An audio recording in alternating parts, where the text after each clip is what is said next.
সালামু আলাইকুম। ফাজাইলে কোরআন হইতে পড়া হইতেছে। এইভাবে কালামুল্লাহ শরীফও কোনো কোনো সময় আওয়াজ দিয়া পড়া ভালো, যখন উহা দ্বারা অন্যকে উৎসাহিত করা মাকসুদ হয় এবং উহাতে অন্যের শোনার সওয়াবও হয়।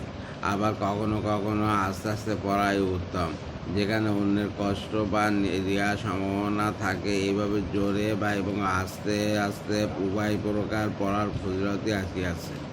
গোপনে সৎকা করা ভালো, এই হাদিস দ্বারা অনেকে আস্তে পড়ার ফজিলত বাহির করিয়াছেন।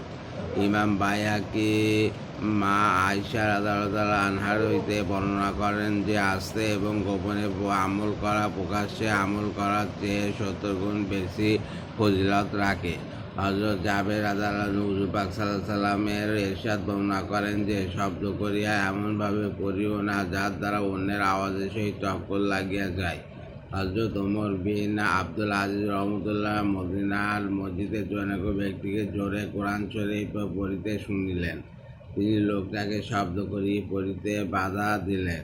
পাঠক কিছু তর্ক করিতে চাইলে তখন তিনি বলিলেন, যদি আল্লাহ সন্তুষ্টির জন্য পড়িতে চাও তবে আস্তে পড়ো, যদি মানুষের জন্য পড়ো তবে সেই পড়া বৃথা।